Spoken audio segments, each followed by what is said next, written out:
Bueno, buenos días o buenas tardes a todos y todas. Yo voy a trabajar con ustedes algunas ideas alrededor de la experiencia llevada a cabo por Habitar Argentina en la elaboración de una serie de propuestas de políticas y de legislación vinculadas al hábitat digno. Como acabo de decir recién, esta es una iniciativa de un colectivo muy importante, un colectivo de más de 70 organizaciones de todo tipo, multisectorial, multipartidaria, donde hay organizaciones sociales, organizaciones de base, organizaciones técnicas, universidades, centros de estudios, etcétera, que se conformó alrededor del año 2009 para elaborar una serie de propuestas legislativas y de política vinculadas a o con la intención, digamos, de incidir en las políticas de hábitat en la Argentina. Esa coalición que se ha llamado Habitar Argentina en el 2014 decidió poner en marcha también una iniciativa vinculada a la redacción de 9 políticas básicas de hábitat que tuvieran la mayor repercusión posible, no solo en el debate electoral que se dio en el año 2015, sino que eso siguiera luego como una herramienta muy clara respecto de qué es lo que piensa la sociedad civil que efectivamente son las políticas progresistas, participativas, de hábitat en la Argentina, qué contenidos, qué componentes, etcétera, tienen. Y efectivamente eso derivó entonces en un documento de 9 puntos, de 9 políticas que se llamó Consenso Nacional para un Hábitat Digno, que desde el 2015 estamos militando con un conjunto muy amplio de organizaciones de todo el país. Es importante decir entonces que esto es el resultado de un esfuerzo colectivo muy importante que tuvo 2 ejes vertebradores que a mí me resultan muy importantes señalar con ustedes hoy. El primero es que lo que se intentó básicamente con estas nuevas políticas es que tuvieran una incorporación, una perspectiva fundamentalmente desde los derechos, o una perspectiva de derechos, es decir, que los derechos humanos, el derecho de las personas, la dignidad de las personas fuera superior en el diseño de esas políticas a cualquier otra consideración económica, etcétera, digamos. Entonces, esta incorporación de la noción de derechos, del fortalecimiento de los derechos de los individuos y de las colectividades, es un elemento central que guía el documento. La segunda cuestión es que, en general, como ustedes saben, la discusión en la Argentina referida a las políticas de hábitat siempre fue una discusión o un debate bastante dividido entre la cuestión del hábitat rural y la cuestión del hábitat urbano, sin ningún vínculo o sin ningún diálogo, digamos, entre esos dos mundos. Por supuesto que nosotros reconocemos que la problemática urbana y que la problemática rural son 2 problemáticas muy diferentes, tienen singularidades, especificidades, etcétera, y que por lo tanto entonces requieren soluciones políticas, medidas de acción muy diferentes. Sin embargo, entre los problemas de hábitat urbano y los problemas de hábitat rural hay enorme cantidad de relaciones, enorme cantidad de vínculos, y por lo tanto entonces lo que intentamos hacer en este Consenso Nacional por un Hábitat Digno fue justamente vincular, las organizaciones rurales, las organizaciones campesinas, las organizaciones indígenas con las urbanas para poder discutir un documento en conjunto, para empezar a construir un saber sobre el hábitat rural y urbano más vinculado, más articulado, más colectivo, que reuniera entonces la preocupación de todas las organizaciones, insisto, rurales y urbanas alrededor de una demanda política fuerte. Es la primera vez que hacemos esto y la verdad es que todavía nos falta muchísimo por aprender, muchísimo por discutir, muchísimo por compartir, pero bueno, digamos, ha sido un esfuerzo muy importante para nosotros poder desarrollar este documento, estas políticas que obviamente se pusieron a consideración y a debate durante todo este tiempo en distintos lugares, en distintas ciudades, en distintas oportunidades, en distintas instancias para poder enriquecerlo de una manera lo más participativa, abierta, democrática posible. Habitar Argentina hizo entonces, o es un colectivo que hizo un conjunto de propuestas de ley, de propuestas de política, etcétera, de las cuales voy a trabajar entonces sobre las cuestiones vinculadas al consenso, que como dije son 9. El primer eje de política, es decir, la primera propuesta importante para nosotros tiene que ver con el diseño e implementación de políticas territoriales que asuman la integralidad de la problemática.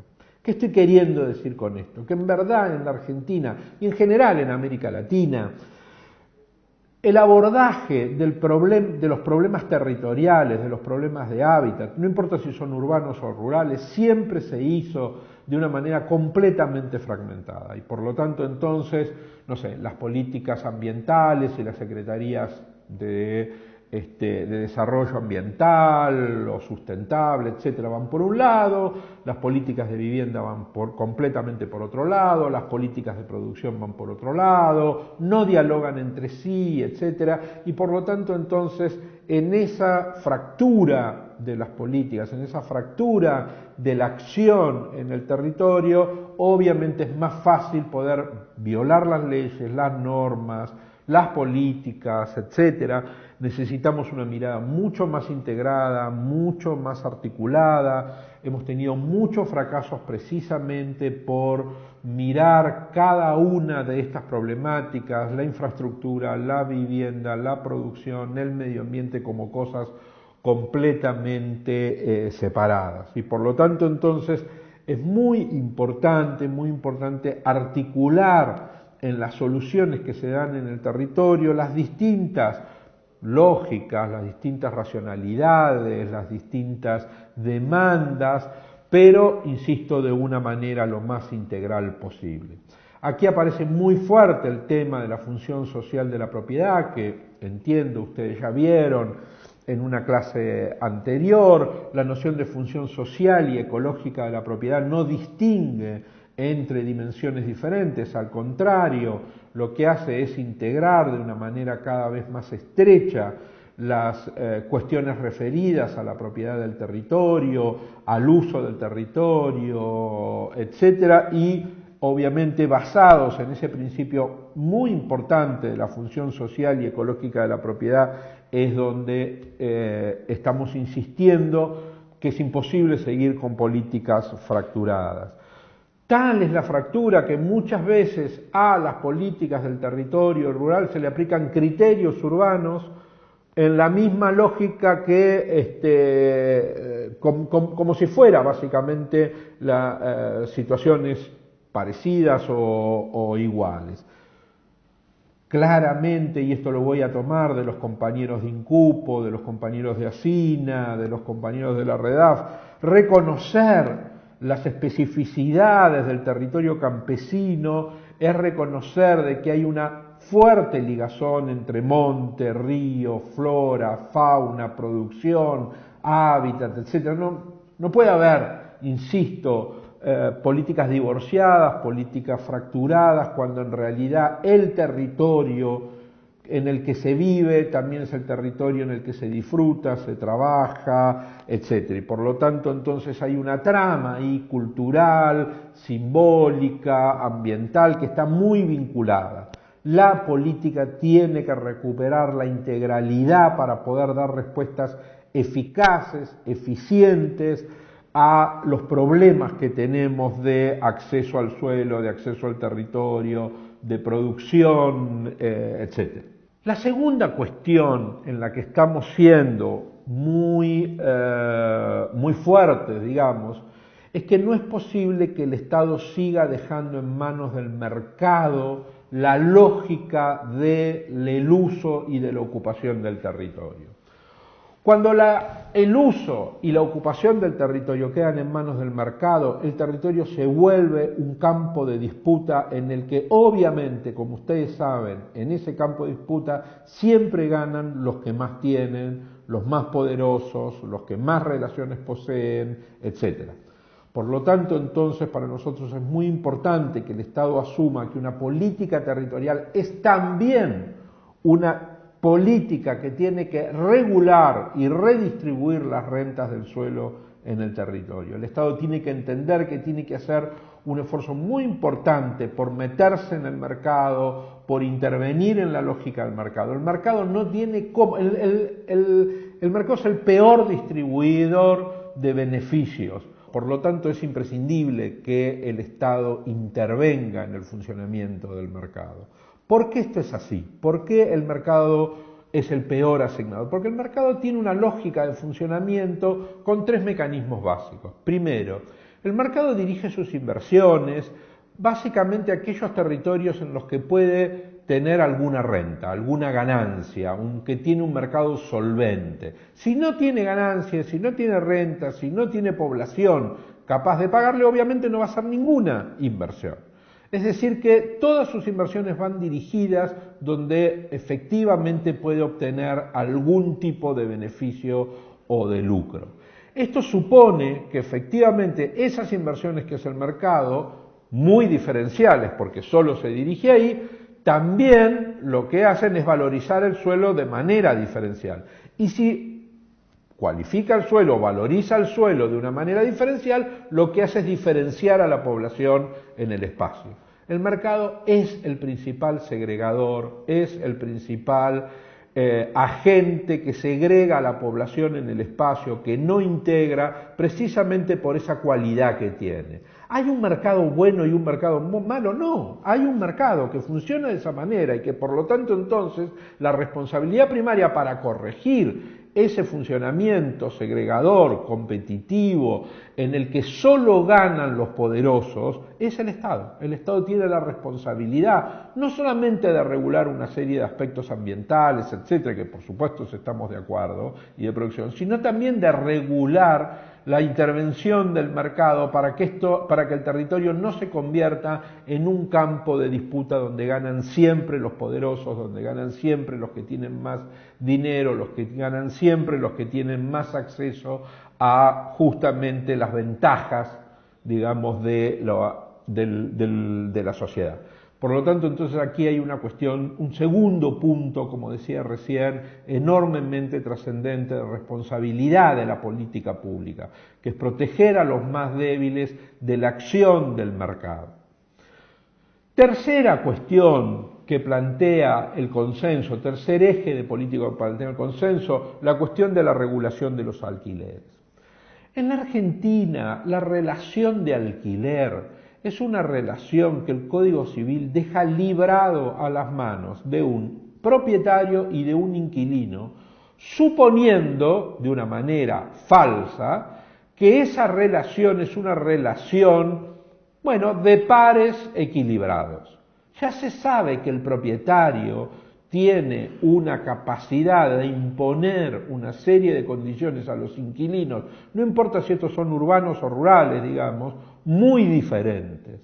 Por lo tanto, no es verdad que la relación de alquiler sea una relación entre pares. Hay una relación desigual donde los propietarios imponen una cantidad enorme de veces condiciones que violan derechos de los inquilinos, desde garantías, artículos en los contratos de alquiler, pagos indebidos, sobrepagos.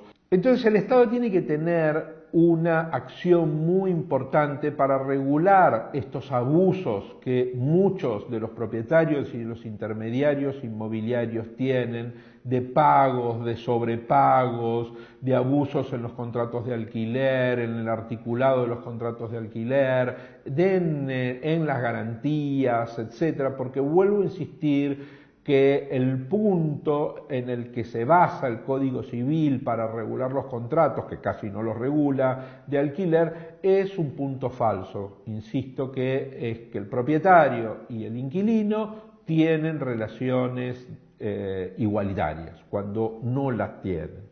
Por lo tanto, es necesario que el Estado tome el alquiler como una política pública, no solamente como una relación contractual entre privados.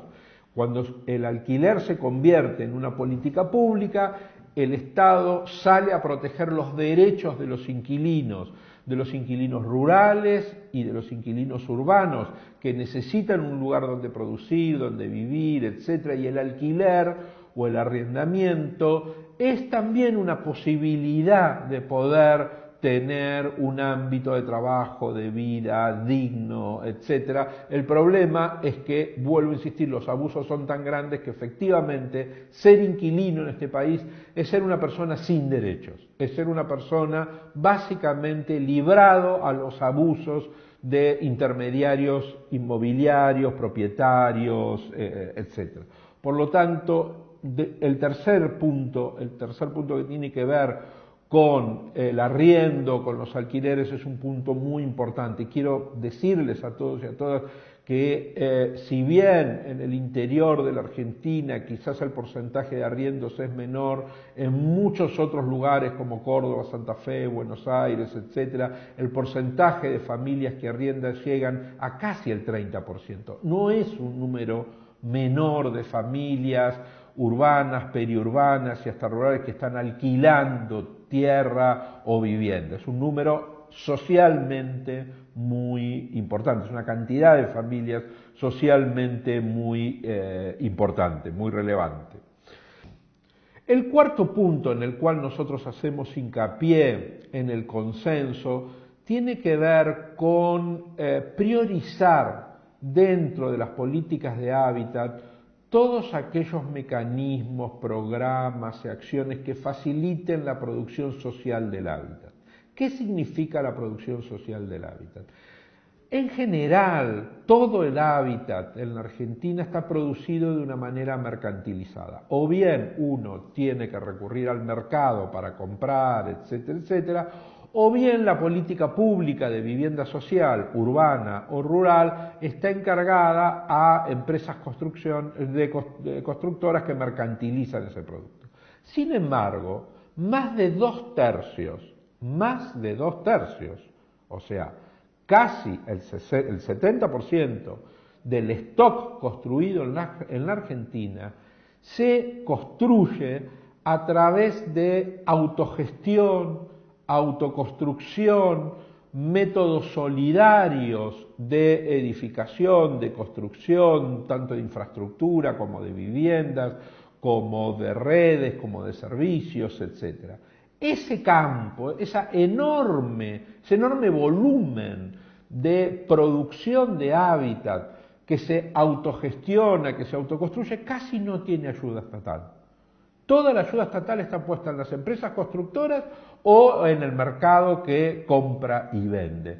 Cuando en realidad, insisto, mayoritariamente el hábitat en este país lo producimos los productores autogestionarios, los autoproductores.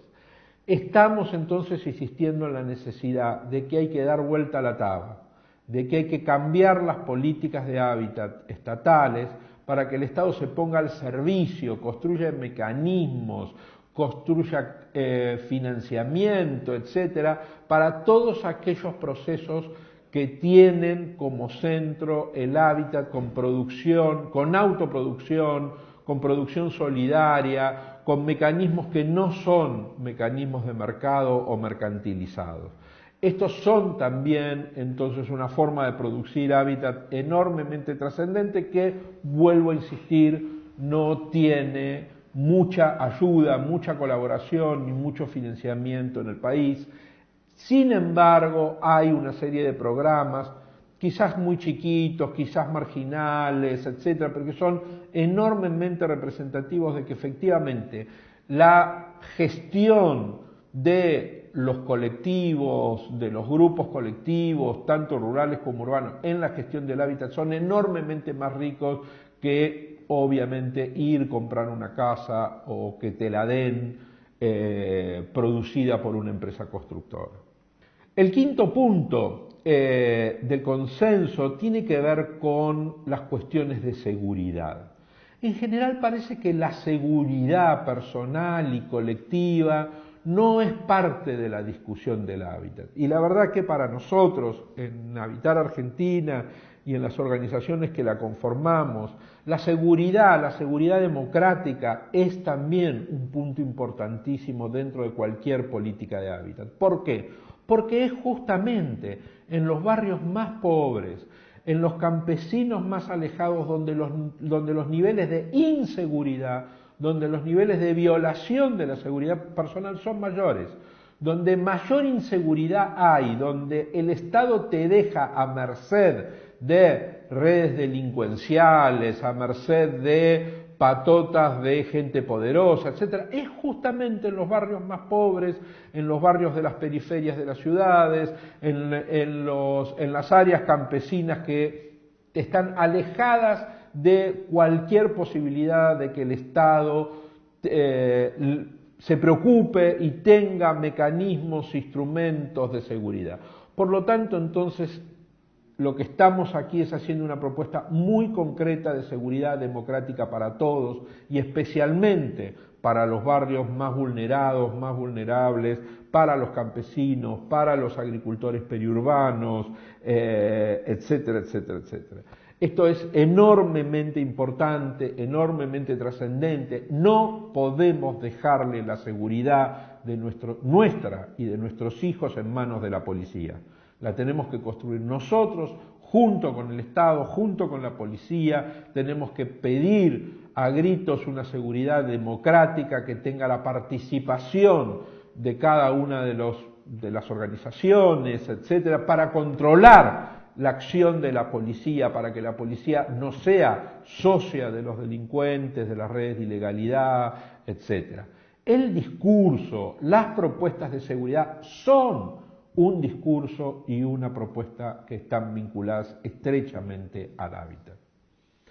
El sexto punto que estamos proponiendo ahí es el tema de la seguridad de la tenencia, los programas de regularización, etcétera, tanto urbano como rural. Los programas de regularización en la Argentina van muy lentos, tardan muchísimo y tienen muchísimos pasos burocráticos, acciones en la justicia, trámites absolutamente, además, muy onerosos para poder regularizar la tierra de los más pobres, la tierra de los campesinos, la tierra indígena, etc.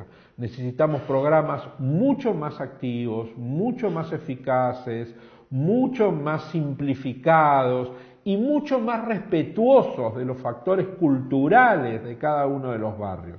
Estamos haciendo una propuesta en Habitar Argentina de mejorar toda la política de regularización dominial, de regularización de tierra, de pasaje de la informalidad en la cual muchos vivimos a situaciones de formalidad. Y por lo tanto, y además después de poder sostener esa informalidad, porque una vez que a uno le dan el título, después sostener el título es carísimo, lleno de trámites, lleno de escribanos, lleno de problemas para poder sostener esa formalidad que supone tener un título de la tierra. Aquí tenemos un campo muy grande de trabajo, vuelvo a insistir, aquí hay un punto en el cual el consenso está haciendo mucho hincapié y muchos de los compañeros de Habitar Argentina han trabajado en la ley de regularización, en la propuesta de ley de mejora de los procesos de escrituración de tierra, etcétera. Por lo tanto, aquí hay un punto también muy importante. El séptimo punto, para nosotros muy importante también, es empezar a discutir procedimientos democráticos tanto en casos de realojamientos o de realojos como de desalojos. La cantidad de violación a derechos humanos que hay en estos procedimientos es enorme.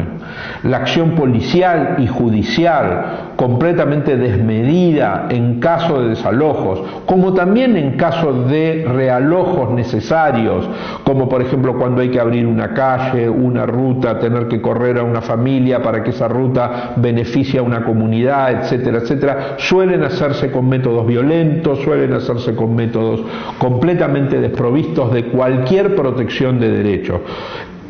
Hemos escrito y estamos proponiendo en el consenso y hemos escrito una propuesta de ley y un conjunto muy importante de protocolos concretos de procedimientos de cómo debe actuar el Estado, la policía, la justicia, tanto en casos de desalojos como en casos de realojos, donde, vuelvo a insistir, se tengan en cuenta los derechos de los campesinos, de los habitantes de los barrios, el respeto a sus formas culturales, a sus simbolismos, el respeto a sus derechos en cada uno de los traslados que hay que hacer, a veces fijados por la justicia.